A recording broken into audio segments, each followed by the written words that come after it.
So I sold it a couple months back.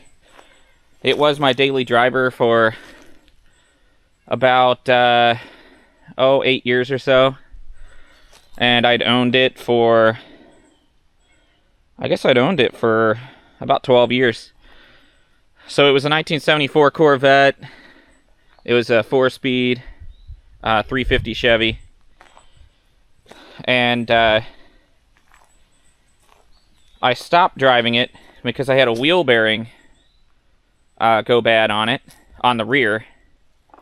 And if you know about those cars, you know that the wheel bearing's a nightmare to change. It's a nightmare because you have to get a special tool. It has a setup tool for the for the rear, and then it has a little knocker tool that goes onto the spindle, and you got to knock everything out. And I didn't even change the wheel bearing yet, right? I hadn't changed it, and I was tired of the car. I was ready to sell it, and I was mainly tired of it because I didn't like working on it at all. And if I don't like working on a car, I'm not going to own it, because I'm not going to pay somebody else to fix my stuff. If something goes wrong on my car, I'm fixing it.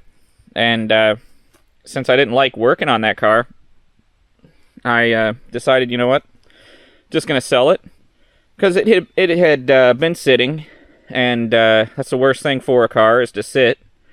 And I decided somebody else could be driving it. And I have a friend, he lives down the road from me. He's the guy that eventually bought it. But he was always asking about the car. And eventually I said, hey, are you still interested? And he's like, yeah, let me look at it.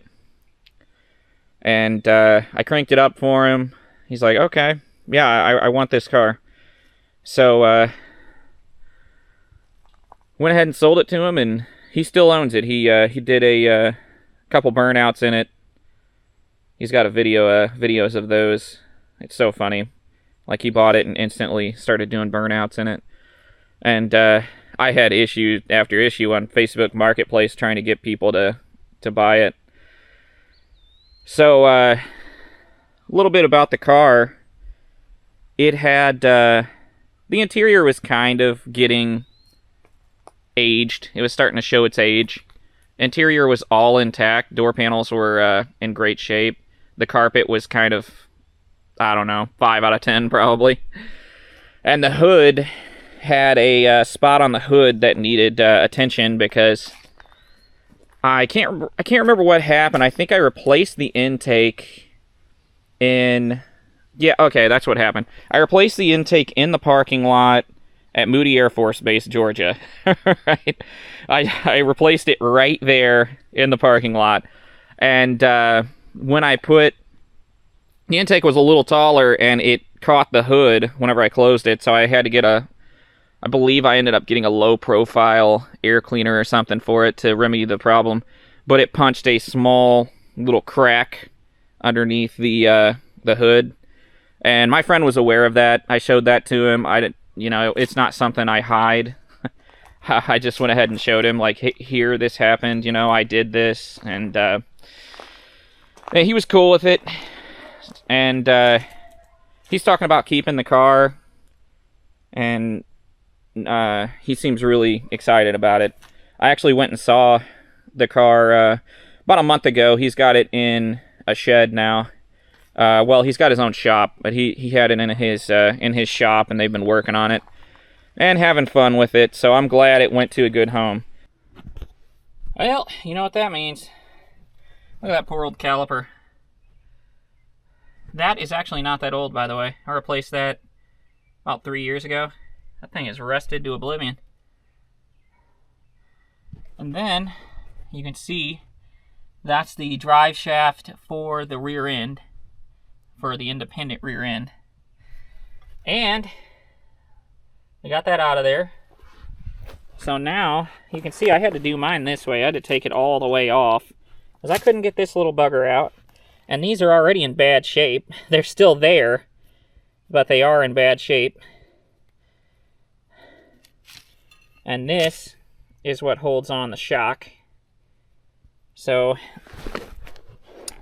what we got to do is take this knocker. Okay, look at this. I've already beat the crap out of it. So put it on there. Thread it on.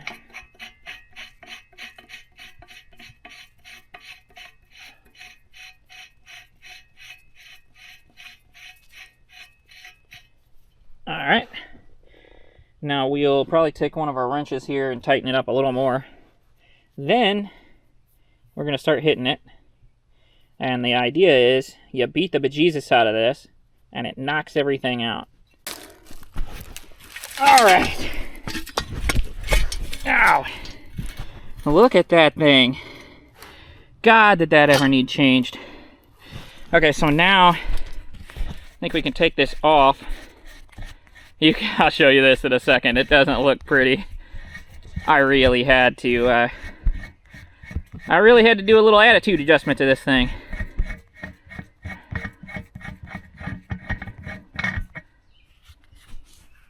Ugh, she looks like she's had better days, eh? Well, that's alright. And of course, I dropped the whole spindle. Alright. So next, see, this is the, that's the axle. Alright, so we got it out. As you can see, no C-clip.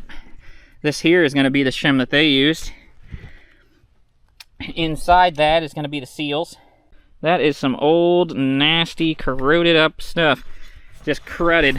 Okay, so what we got to do is, so this is the seal, the outer seal here on the inside there. Then we've got that bearing. I'm assuming that I can make it slide on. So next, let's set this here. Let's figure out what we got to have here. So we've got, oh yeah, look at that thing. Yummy, right? Nice. That's what we like to see. That's just a bunch of grease is what it is. And that was the back of that bearing and the seal. So inside you can see where the bearing is. We'll take a punch and we'll hit that out. We'll clean this real good. Then we're going to come back and put our new seals in and our new bearings. Alright, so let's go ahead and figure out what we need here. So we got our tool. Let's grab our little tool here. Alright, so our tool is going to be a mock-up. I think it's going to be a mock-up spindle. So I think the way it works is we put it in like that. Yeah, it looks like it is. So it's going to have that height to it. And I think we put our bearing on with a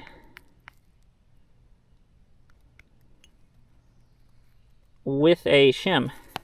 So let's see. Oh man, I don't know what that's for. Let's try to get this off of here. Quickly running out of sunlight. So I use my bearing puller to get this off. That's off of there now. We will clean that up. Put the new seal on there. And then put our new bearing on. And I'll sit that right there for now. And our races are installed. We got our new races in there. We got this, for the most part, cleaned up. I'm going to go over it one more time before we put it back on. So then the next step is we put this back on to there and check our backlash. So we got to check that real quick before the sun goes down.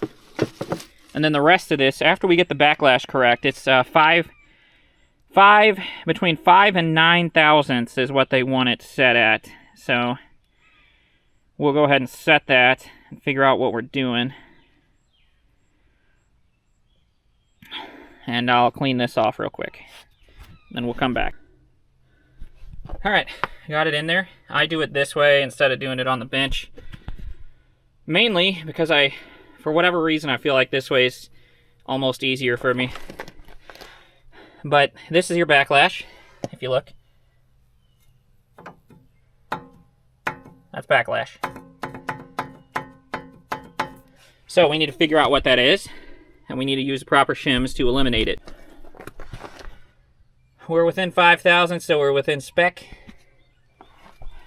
Best way to do this is to have a micrometer handy and then go through each one. I went through with the stock one first. It was very close. Then I went one size bigger. Then I found out that that was adding backlash instead of subtracting it, so then I went to a size smaller, and we were good. Because now we're at 5,000ths, and that's perfectly within spec. Because it's, some people say anywhere from 0 to 8. Other people say anywhere from 4 to 9. So it depends on where your source is, but either way, we're in spec both ways. So, we're going to go ahead and install the rest of this and finally call it a day. Job is done. It's 10:30. I know you can't see anything.